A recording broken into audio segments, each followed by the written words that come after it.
¿Qué tal? ¿Cómo ha estado? Gracias por estar con nosotros aquí en el Día del Juicio. Desde luego, una de las partes más importantes de lo que vendrá con el nuevo gobierno será nuestra relación comercial con muchos países en otros lugares del mundo. Relación importante porque tiene que ver con nuestro futuro, con el desarrollo del país. Tarea que se le ha encargado a Marcelo Ebrard, quien va a estar con nosotros hoy para explicarnos cuál es el camino de México, cómo se ha diseñado este camino de las relaciones comerciales de nuestro país desde la Secretaría de Economía. Así es que no se lo pierda. Soy Miguel Ángel Velázquez. Le invito a que se quede con nosotros después de este corte. Marcelo Ebrard Casaubon, político y diplomático mexicano, reconocido por su amplia trayectoria en la política y el servicio público. Es licenciado en Relaciones Internacionales por el Colegio de México y formado en Administración Pública con estudios de posgrado en la Escuela de Administración de Francia.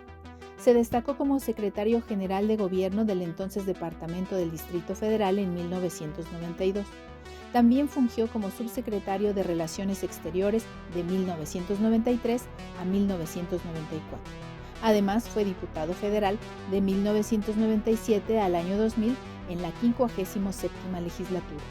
En 1999 fundó el Partido Centro Democrático, mientras que del 2002 al 2004 se desempeñó como secretario de Seguridad Pública y más adelante como secretario de Desarrollo Social. Del 2005 al 2006 en el Distrito Federal, hoy Ciudad de México. Del 2006 al 2012 ocupó el cargo de jefe de gobierno de la misma entidad federativa. Asimismo, ha sido precandidato presidencial en 2 ocasiones. El ex canciller también se desempeñó como secretario de Relaciones Exteriores de México bajo la administración del presidente Andrés Manuel López Obrador del 2018 al 2023. Actualmente es senador electo de Morena por el principio de representación proporcional. Si bien el pasado 27 de junio de 2024, la virtual presidenta electa Claudia Sheinbaum lo anunció como próximo secretario de Economía. Pues gracias por quedarse aquí con nosotros y gracias a ti, Marcelo, por estar Gracias, Miguel Ángel. en nuestro programa. Encantado. Se aprecia mucho. No, yo con mucho gusto vengo aquí. Un saludo a todas, a todos por allá. Oye, pues tarea fuerte la que te echaron encima, la que te echaste encima, ¿no? Mira, esto fue producto de una conversación que tuve con la doctora Sheinbaum, pensando estos años por venir, cuál es la gran tarea de la 4T, el segundo piso, qué sería o cómo sería, qué riesgos tiene, qué posibilidades. Yo le decía, yo veo un riesgo y al mismo tiempo, una gran oportunidad en cuanto a nuestras relaciones con el exterior, la inversión extranjera, el crecimiento económico. Entonces, principal riesgo, el proteccionismo creciente en Estados Unidos. No es nada más Trump, es un consenso. Es decir, estamos en una posición política, narrativa en Estados Unidos distinta a la que observábamos hace algunos años. Estados Unidos se está convirtiendo en un país ahora más defensivo porque siente una competencia creciente de China. Entonces, hay una especie de consenso proteccionista, por ello, la revisión del Tratado de Libre Comercio con Estados Unidos, pero en general la relación comercial con Estados Unidos puede ser que se nos haga más compleja por esta situación. Entonces, ese es el riesgo. La oportunidad es que como hay una relocalización de, ¿qué es esto? Las empresas norteamericanas que tienen tecnología más avanzada o que importaban tecnología de Asia, lo que quieren es traerlo a Norteamérica para no depender, porque de pronto se dieron cuenta que son muy dependientes. Pongo un ejemplo, un vehículo nuevo de los eléctricos, pues tiene 75% de sus componentes son microprocesadores y los 3 de Asia no se producen en Norteamérica. Entonces de pronto se dieron cuenta que eran muy dependientes. O sea, acuérdate aquella famosa, nuestra teoría de la dependencia, ¿no? Celso Furtado y bueno, Previch, ¿no? Bueno, ahora los americanos te hablan, es muy malo ser dependientes. Ese día yo tomé nota en mi libreta en una reunión con Blinken y los funcionarios de la administración Biden y dije, caray, qué paradoja, ¿verdad? Ahora Estados Unidos hablando de dependencia, pero tienen razón. Tienen razón en cuanto a que deben producirlos ellos o en combinación con México y Canadá. Entonces, hay una gran oportunidad al mismo tiempo que hay un gran riesgo. ¿Por qué? Porque en esa relocalización tú puedes atraer a México inversiones que no están basadas, como se pensó en el neoliberalismo, en una mano de obra barata, sino al contrario, en una mano de obra muy productiva y en inversiones de alto contenido tecnológico. Entonces, esa conversación, te la estoy resumiendo mucho, muy probablemente dio lugar a que ella pensara, bueno, pues a lo mejor Marcelo nos puede ayudar en esa área, porque efectivamente tienes un reto muy grande, pero también una oportunidad importante. Y aquí estamos, es lo que hace economía, ¿no? En una parte importante. Condiciones difíciles porque México ha transitado, al parecer, muy en contra de ciertos lineamientos de la economía o de los gobiernos de Estados Unidos. Esto que nos acabas de decir resulta muy importante si vemos qué están haciendo con algunas de los productos mexicanos, pero también con ciertas políticas. Y me refiero a estas políticas, por ejemplo, con lo del maíz transgénico, que sí van a meter al Tratado de Libre Comercio, y algunas otras cosas, que parece que México ha estado en contra de eso y parece que no va a cambiar la situación. Yo diría que tiene ciertas condiciones favorables a México como resultado de la negociación que se hizo en el 2018, siendo Andrés Manuel presidente electo. ¿Cuáles fueron estas que tienen que ver con lo que estás tú diciendo? Primero, hacer que funcionen los paneles a los cuales Estados Unidos se negó durante la etapa de 1993 a 2018, es decir, jamás hubo paneles. Porque el panel significa que tú te sometes a un árbitro y por lo tanto eres igual a la contraparte. Entonces México, que es un país con una economía 20 veces más pequeña que Estados Unidos, ganó en esa negociación un sistema de paneles. Prácticamente en todas las materias puedes hacer paneles. Claro que también es una ventaja para Estados Unidos, pero ya la tenía. Estados Unidos te puede imponer aranceles unilaterales y es tan grande su economía que no tendríamos ni cómo argumentar. En el caso del maíz transgénico, pero es también el caso de reglas de origen. Nos querían cambiar las reglas de origen, cosa que perjudica a la industria automotriz que está en México. México instauró el primer panel que fue ese y lo ganamos. Ahora falta que lo cumplan, ¿verdad? Estamos en proceso de que lo cumplan. Entonces, eso se ganó, que tengas un sistema de paneles. Se ganó la autonomía en materia de política de energía. ¿Por qué? Porque había un capítulo que se había hecho más por promoción del gobierno saliente de Peña que por promoción de los Estados Unidos, que era pues, atarte de manos en materia de energía en general. ¿Cómo?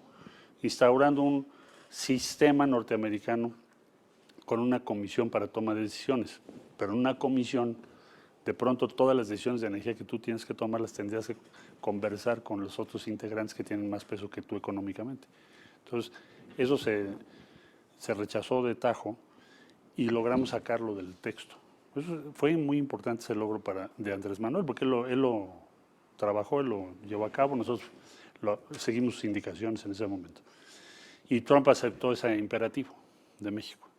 Inclusive se dio una cosa única, porque tú vas leyendo el tratado y llegas al capítulo 8, al título 8, y ahí viene un articulado que dice en esencia que en materia de hidrocarburos, Estados Unidos y Canadá aceptan, así explícitamente, que México puede modificar su constitución en el sentido que le convenga y por lo tanto ellos lo aceptan. Es algo muy, yo diría, sui generis en los tratados internacionales. Bueno, esa fue la negociación de aquel tiempo. Se ganó esa autonomía en materia de energía, digamos, que se reconociera esa autonomía de México en materia de energía, muy importante para entonces nosotros. Y se ganaron una serie de puntos que debemos ahora defender en la nueva revisión que va a haber del tratado. Es decir, México lo que debe hacer es fortalecer el sistema de solución de controversias, que son los paneles, donde tú puedes presentar tus argumentos para evitar las medidas unilaterales. Y segundo, avanzar, quizá en otras materias, ojalá lo podamos hacer, que tienen que ver con movilidad laboral, que tienen que ver con homologar una serie de normas para favorecer a las empresas mexicanas, por ejemplo, que se dedican al transporte, que siempre les han aplicado condiciones desventajosas, limitar las decisiones unilaterales, como puede ser el caso del aguacate, el caso de la uva y otros casos, tratar de limitarlos lo más que podamos. Eso es lo que habrá que buscar en la próxima revisión del tratado. No es renegociación, pero es una revisión. Es como la revisión del contrato colectivo, ¿no? Puedes revisarlo todo si quieres, ¿no? Entonces, eso sería como el contexto. O sea, defender lo que ya tenemos y tratar de adicionarle otras cosas en favor de los intereses de México. ¿Esto es factible o no? Sería la pregunta. Yo diría, sí es factible por una razón. A diferencia de la negociación de 18 y desde luego de las anteriores, esa revisión que viene, tienes un factor geopolítico muy importante que es la competencia de Estados Unidos y China. Esta relocalización de la que hablamos hace un momento, pero en general la competencia. Entonces, Estados Unidos va a necesitar la participación en el Congreso de México por su productividad, por una serie de condiciones favorables, para poder competir en buenos términos o en mejores términos con China. Por ejemplo, pensemos en la industria automotriz.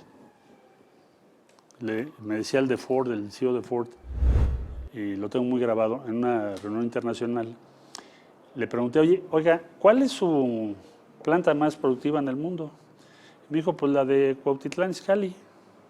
Me llamó la atención que se supiera el nombre, ¿no? Porque no es fácil de pronunciar. Y le dije, esa es la más productiva, me dijo la número 1. Ahí estamos haciendo el Ford Mustang E, que es eléctrico, que compite con Tesla y los chinos. Y lo exportamos a Europa, desde México. Le dije, la segunda, Hermosillo. Entonces, para las empresas norteamericanas, industria automotriz, México es una pieza clave, son sus plantas más productivas. No tendría sentido entonces imponer costos por parte del gobierno de Estados Unidos vía el tratado a la propia industria establecida en México, porque perderían competencia con China. Entonces, la competencia con China puede ser un factor a favor nuestro, porque les sirve la inversión, la presencia en México de todos los circuitos que ya tienen establecidos aquí. Por eso somos el socio número 1 de Estados Unidos. Bien, está usted escuchando esto, que es toda una esperanza para nuestro país. En un momento regresamos. A ver, pero hablabas de un Estados Unidos a la defensiva. El tigre herido es el más peligroso, ¿no? No, nunca hay que confiarnos. La relación bilateral siempre es difícil, porque son diferentes intereses. Pero sí tenemos buenas posibilidades de salir avante por las condiciones que te acabo de comentar. En pocas palabras, el número de aliados y la importancia que tienen en Estados Unidos, aliados de México en el sentido de integración económica y tratado de libre comercio, es muy grande. Voy a poner un ejemplo. Un día dijo Trump, les voy a poner un arancel de 25%. Que me dijo Andrés, pues vete y regresas ahora que acabes. Me alcanzas en Tijuana porque vamos a hacer un meeting. Depende cómo salga la negociación, ¿no? Le dije, bueno, pues ya me fui. Y ahí estuvimos encerrados en el Departamento de Estado. Para no hacerte el cuento largo, hablé con los que nos venden gas en Texas, que son muchas empresas, que nos venden un gas muy barato. Y les dije, oigan, si les ponen un arancel de 25%, lo van a pagar ustedes. ¿Qué? Hasta les mandé el cuadrito, ¿no? Dije, pues háblenle ahí a sus gentes, ¿no? A sus conocidos, amigos, en fin, porque eso va contra ustedes. Le hablé a los que nos exportan granos, medio, digamos, Iowa y todos los estados del medio, o no medio oeste, pero casi la zona del medio oeste. Entonces, todos esos intereses, o que nos venden o que nos compran, pues se movieron en favor de México. No porque sean pro México por sí, sino porque sus intereses los llevan a eso. Entonces, tienes un buen conglomerado como para influir en Estados Unidos. ¿Dirías que estamos más cerca de Estados Unidos que nunca? Yo creo que en términos de integración económica sí. En términos de la división de la sociedad norteamericana, en donde hay una parte que es muy antimexicana, pues no necesariamente estamos más cerca. Pero en términos de intercambio comercial, económico y financiero, sí. Nunca habíamos estado tan cerca, o sea, nunca habíamos sido tan importantes para Estados Unidos como somos hoy. Te preguntaba esto porque el mercado influye hoy necesariamente en lo político Y de pronto parece que muerde las soberanías. ¿Será así? Bueno, yo creo que nosotros la gran tarea que tenemos con Estados Unidos es cómo maximizamos nuestras ventajas y cómo mantenemos nuestra autonomía relativa, nuestra soberanía. Porque siempre se ha dicho que eso es imposible, pero Andrés demostró que no. Pues si no, entonces, ¿cómo sacaste el capítulo de energía? Dices, esto no. O sea, tener una buena relación con Estados Unidos no significa, como se pensó en el neoliberalismo, que todo es decirle que sí a Estados Unidos o tener una política exterior hasta vergonzosa. El Grupo de Lima, acuérdate, el papelazo de México, ¿no? O traer a Trump aquí en campaña a Palacio. Entonces, puedes tener una muy buena relación económica y financiera y al mismo tiempo tener tu autonomía, tu soberanía y tu propia política exterior. Ese es el reto y creo que la 4T ha demostrado que sí se puede. Por primera vez. Hay que mantener eso. A ver, y otra cosa que me llama mucho la atención, en la que pienso mucho, es qué va a pasar con la iniciativa privada mexicana.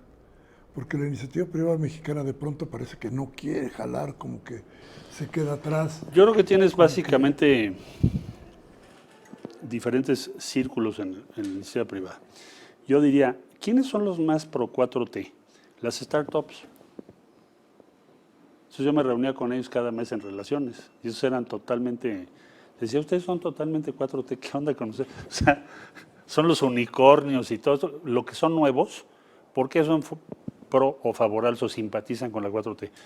Porque ellos lo viven en carne propia, lo mismo. Es decir, el establishment les dificulta muchísimo su actividad, entonces tienden a ser más simpatizantes. Luego tienes muchas empresas en donde creo que lo que nos hace falta es tener una relación más cercana con esas empresas que son medianas, pequeñas o algunas grandes. Y luego tienes un sector que es más de derechas ideológicamente, que nunca va a estar en favor de nosotros, pero no sé de qué gobierno, porque casi siempre los he visto en contra de la participación del Estado, pero es un tema ideológico, pero ese es un círculo más pequeño. Entonces yo diría, muy aliados a nosotros startups y lo nuevo, los que son disruptivos, tienden a simpatizar con nosotros. Luego, muchísimas empresas medianas y dedicadas o sea, que tienen la idea de que debe haber un Estado promotor, un Estado asociado al sector privado, y luego tienes un núcleo muy ideológico, a lo mejor muy rico, pero muy ideológico. Que es fuerte, además. Que es fuerte, tienen poder económico, pero no tienen razón. Por ejemplo, ahora se equivocaron en la elección. O sea, por ejemplo, yo me enteré de una reunión del Consejo Mexicano de Negocios donde gente, por ejemplo, como Luis de la Calle, que lleva años de asesor, de consultor, y otros que participaron, sostenían que iba a ganar Xóchitl. Esto, que será 2 semanas, 3 semanas antes de la elección, cuanto mucho. Es decir, el problema que tienes es que ese núcleo dejó de entender al país, si es que alguna vez lo pudo entender bien, políticamente hablando, hace ya tiempo. No lo entendió en 18 y tampoco ahora. Entonces es muy difícil para ellos reconocerlo, porque es una derrota, ¿qué te diría yo? Total. Es decir, tendrías que decir, no solo nos derrotaron, sino que no estamos entendiendo y por lo tanto tienen razón. Entonces, yo creo que ese círculo difícilmente va a aceptar o va a tener una posición favorable a la 4T, porque casi orgánicamente no pueden. Es casi como aceptar que están equivocados fundamentalmente. Pero son los menos. Y fíjate que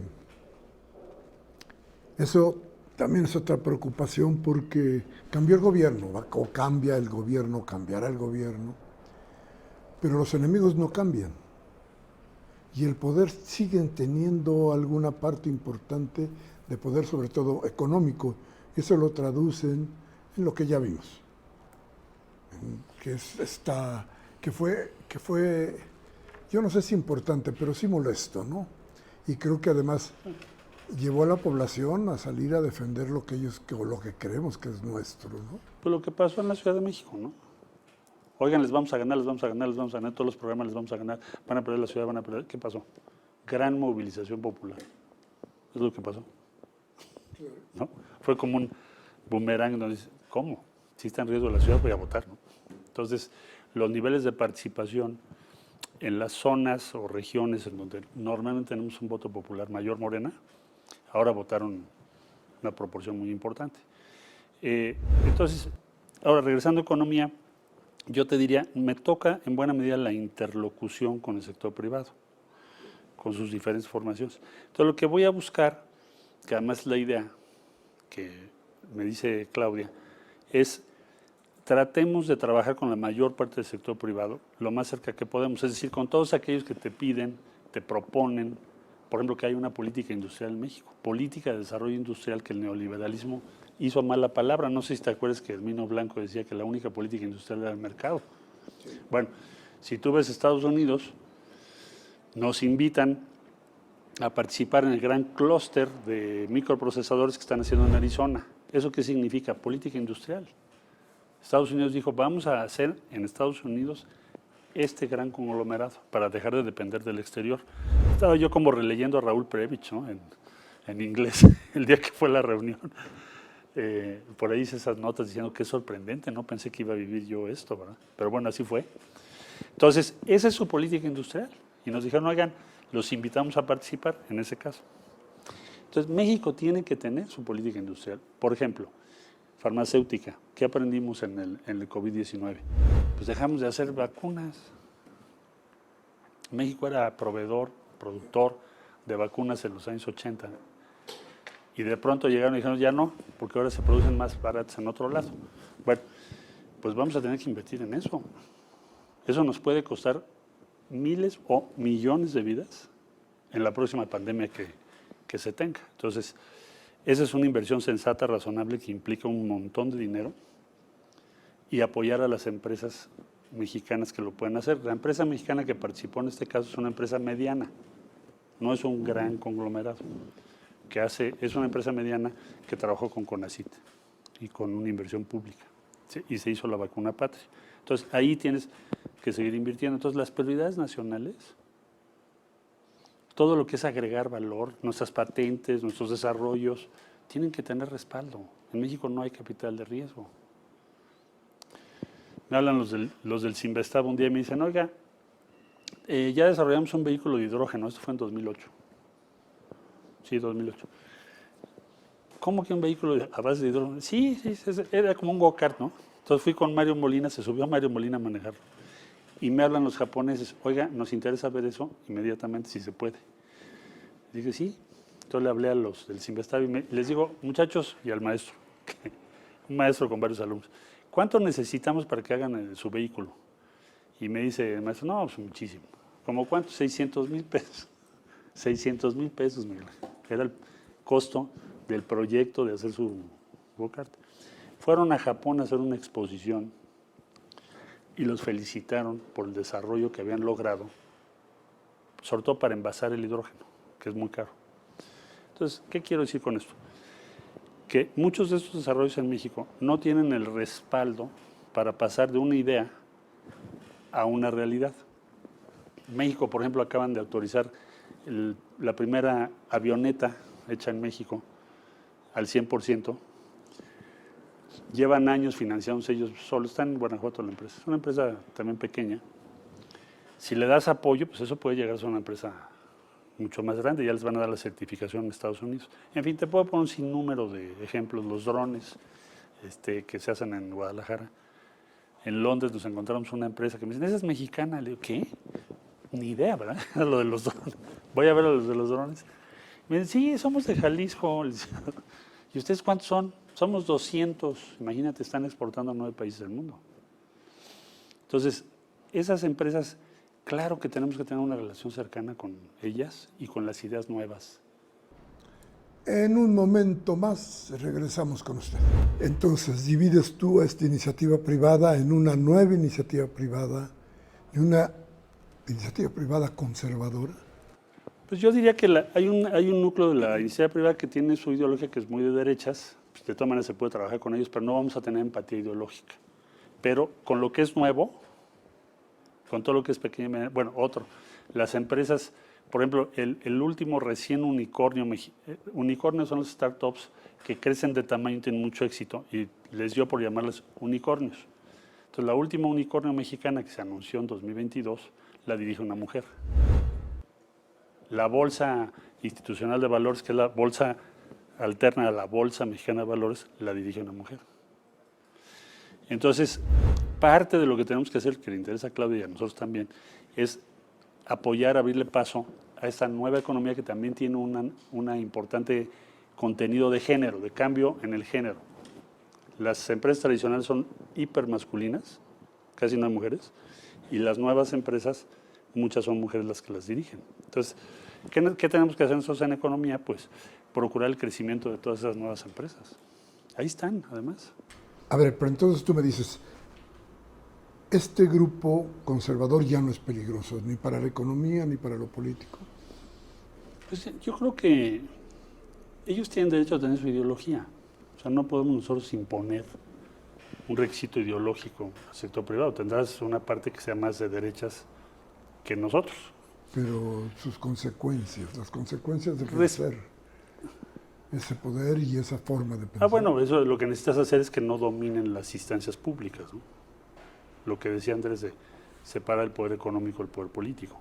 O sea, que no te conviertas en una oficina de gestión en donde haces todo lo que quiere un grupo de empresas muy pequeño, muy poderoso. Eso desde luego que no es la idea. Eso no lo vamos a hacer. Eso ya es un punto irreductible de esta cuarta transformación. Claro.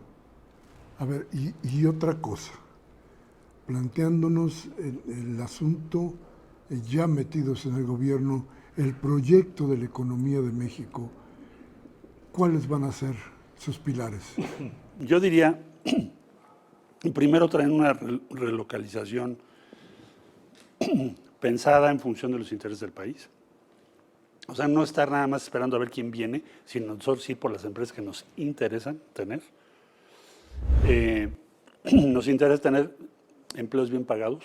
O sea, nuestro supuesto, a diferencia de lo que ocurrió en la etapa neoliberal, es que los salarios tienen que ir subiendo, la participación del trabajo tiene que ser cada vez mayor, cosa que ha ocurrido este sexenio. Seguir en esa línea, porque no nada más estar en inversión extranjera, es qué inversión extranjera, con qué repercusión, con qué beneficio para el país. Hay que traernos muchas actividades que están en la punta tecnológica, traerlas al país, se puede. La otra cosa que tenemos es la idea regional, por eso presentó Claudia sus polos de desarrollo. Es decir, que no puede estar concentrado el desarrollo, el crecimiento y la riqueza del país solo en algunas de sus regiones. Tenemos que buscar que se extienda. Obvio que hay que consolidar el corredor interoceánico y varias iniciativas que tuvo Andrés, muy positivas. Y ahora Claudia dice, bueno, pues hagamos los polos de desarrollo. Bueno, eso es lo que hay que hacer, porque cada polo de desarrollo te va a llevar desarrollo a esa zona. Pero para que sea desarrollo, tienen que ser buenos empleos, tiene que tener una calidad ambiental, tienes que cuidar muchos factores. ¿Qué otros puntos tienes? Agregar valor, todo lo que es innovación, desarrollo de nuevas ideas, nuevas empresas, les tienes que apoyar. O sea, el sector casi, te diría yo, principal, pues es todo ese mundo que se llaman startups o empresas que están surgiendo. Por ejemplo, en México hay una empresa que produce en Iztapalapa motores eléctricos. Lleva 70 años haciendo motores eléctricos, turbinas eléctricas. Y ahora se les ocurrió hacer los motores eléctricos para los vehículos. Y están haciendo vehículos eléctricos. O sea, están convirtiendo vehículos de carga. Esa empresa la tenemos que apoyar. Digo, no es de las que va a las reuniones, ¿no? No está en las reuniones del PAN, no. Pero esas son empresas que importan. Todo ese mundo que te estoy diciendo ahorita que existe debe tener todo el respaldo nuestro. Es decir, agregar número de empresas, tecnología propia, desarrollo industrial propio. Eso es lo que es la otra gran tarea. Y creo que esos son los fundamentos o pilares de lo que vamos a hacer estos años. Pero el país tiene posibilidades, capacidad para ir al apoyo de todo este mundo maravilloso que nos estás platicando. Tienes que cambiar la nacional financiera, hay que hacerla una fintech. ¿Qué es una fintech? O sea, una de las empresas, por ejemplo, una de las empresas que yo veo que financieramente está creciendo más, es una empresa que se llama Nu, que tiene un promedio de 7 millones ya de usuarios. Son brasileños ellos, brasileños mexicanos. Tienen 7 millones de usuarios con ingresos de promedio de 10, 12 mil pesos. No tienen sucursales, todo es digital. Entonces tus costos de intermediación son 0.2 contra las comisiones bancarias que son mucho más altas, porque el banco tiene que pagar muchas más cosas. Entonces FinTech es lo que hizo la India, por ejemplo, cuando toda la población de la India son 1.500 millones de personas, tienen acceso a servicios financieros. Y aquí seguimos con la misma cantaleta de que el 30% tiene servicios financieros. Ahora se va a incrementar por Bienestar, por el Banco de Bienestar, para incrementar eso. Pero Nacional Financiera, lo que debe, su función no es guardar el dinero. Su función no es bancaria, su función es de promoción del desarrollo. Es decir, ¿cuántos proyectos financiaste, mano? Como en la etapa neoliberal lo hicieron una banca de segundo piso que es muy caro, porque tienes que ir por recursos al mercado. Y luego tú prestarlos, siempre estás más caro que los bancos. Ahora puedes hacer algo con las nuevas tecnologías donde quienes están desarrollando nuevas ideas, desde ideas muy pequeñas hasta ideas más complejas, tengan el apoyo. O sea, asumas una parte del riesgo nosotros, en Nacional Financiera, para facilitar el desarrollo de vacunas, todas las ideas que acabo de dar ahorita, que son realidad para México. Todos los sistemas de tratamiento de agua, por ejemplo, que son estratégicos para México. Pues, ¿cómo vamos a tener desarrollo de tecnologías si no los ayudamos? ¿Cómo le hacen a esas empresas nacientes pequeñas para tener recursos para poder aplicar sus ideas? Entonces, recuperar la banca de desarrollo, pero con la nueva tecnología. A ver, pero mucho de esto se sabía, tiene uno conciencia de que hay tales cosas, pero nunca se ha apoyado. Nunca. Necesitamos hacer un gran fondo de riesgo. ¿Qué riesgo? A ver, llego a Guanajuato para tratar de... Y me insiste mucho una empresa pequeñita para presentarnos su robot. Hicieron un robot que les costó creo que 25,000 o 28,000 dólares el desarrollo. Van a un concurso mundial y quedan en 7º lugar. Se reúnen, ya sabes, el número 1, Japón, Estados Unidos. Y ¿cuánto te costó tu desarrollo? ¿Cómo le hiciste? No, pues 20 millones de dólares. Viene la empresa de Guanajuato. ¿Y ustedes cuánto le metieron a su desarrollo? 25,000. ¿Cómo? 25 millones. No, 25,000 dólares. O sea, es una desproporción. Entonces tú dices, para consolidar esa empresa que hace robots en México, ¿qué necesitamos hacer? Pues involucrarlos en la solución de los problemas nacionales, invitarlos a eso. ¿De qué estaban haciendo su robot? ¿Para qué era su robot? Para acompañar y supervisar médicamente a adultos mayores. Ese fue su proyecto. Entonces, pues claro que tiene que ver con las prioridades de México. Entonces, a ver, tú ven para acá, vamos a desarrollar tu robot y lo vamos a empezar a aplicar porque me resuelves un problema, me ayudas a resolver un problema. Eso es lo que nosotros tenemos que hacer. Es lo que llamamos política de desarrollo industrial. Y yo pienso que esa tarea va a ser una de las tareas principales de la Secretaría de Economía. Apoyar los desarrollos y las ideas de los emprendedores mexicanos. Bueno, ya viste el desarrollo de la UNAM de Colmena. Nos invitan a Artemisa, es la próxima misión de la NASA. Se llama Artemisa porque es la hermana de Apolo, sí, para darle un acento de género. Nos invitó Kamala, allá en la Casa Blanca, lo fuimos a visitar, Andrés y tu servidor y otros funcionarios, y nos dijo, oye Andrés, ¿por qué no entran ustedes a esto? Porque ustedes tienen una tradición importante espacial. Y Andrés dijo, juega. Entonces hicimos un convenio. Entonces nos dicen, bueno, ¿y México qué es lo que quiere que se vaya a la Luna? Porque vamos a ir a la Luna.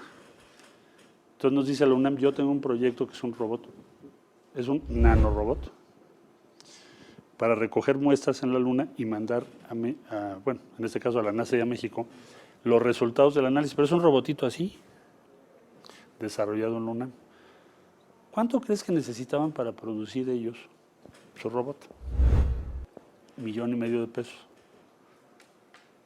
Lo hicimos en un convenio con la universidad. Pero ¿te imaginas lo que puede tener de impacto lo que estoy diciendo? Ese equipo lleva años trabajando esa idea de un satélite mexicano. Ahora Claudia dice, vamos a hacer un satélite al espacio para aprovechar la opción de 2027 que podemos colocar un satélite. Nos toca, México es por país. Entonces, pues se le va a invertir para que hagamos un satélite de comunicaciones que consigo trae muchísima tecnología. Entonces, tenemos el potencial de hacerlo y de hecho lo estamos haciendo, pero hay que aumentar la escala y el respaldo a todos esos, ¿qué diría yo?, innovadores mexicanos que están en el sector privado o público, en este caso en la UNAM o en Cinvestav, que luego les falta el apoyo. Hay que dárselos. Déjame preguntarte una última cosa, que tienes mucho trabajo encima, pero ¿cuáles van a ser los grandes retos, el problema fundamental para todo este desarrollo que nos has planteado ahorita y que nos llevaría a un estatus muy diferente al que tenemos?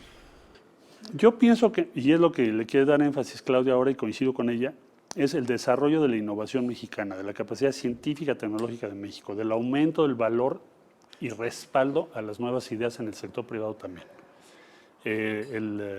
La creación de nuevas empresas que debemos respaldar, buscar el apoyo de género, que haya equidad, que hoy no la hay, no tienen acceso a crédito, en fin, les cuesta mucho trabajo.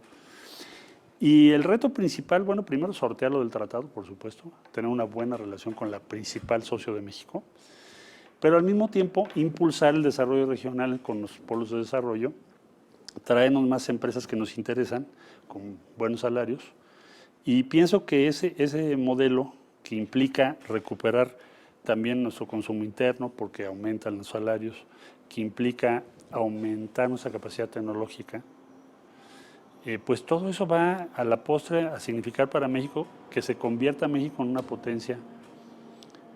Nosotros somos ahora la economía número 12. El año que entra vamos a rebasar en valor a la economía rusa. Alguien me dirá, hoy estás exagerando. No, son todas las previsiones. Si México logra esto que estamos hablando, pues ya estás en otro estatus. Y tu pobreza, lo importante, la pobreza se va a reducir. La desigualdad se va a reducir. Esa es la causa. Todo esto es para llegar a eso. Oye, se oye magnífico, ojalá. Pues yo estoy muy entusiasmado porque estas son las ideas. Son las ideas y ahí coincidimos. Yo coincido con Claudia, con lo que ella está planteando. Y vamos a salir adelante. México tiene un potencial inmenso. Hay que abrir la puerta. Pues te agradezco mucho, te agradecemos mucho que hayas estado con nosotros. Gracias a ti, creo que hablé mucho, pero... No, nos descubriste muchas cosas importantes. Gusto saludarles, muchas gracias. Gracias a usted por haber estado con nosotros aquí en el día del juicio. Espérenos, vamos a tener algunas otras entrevistas. Hasta luego.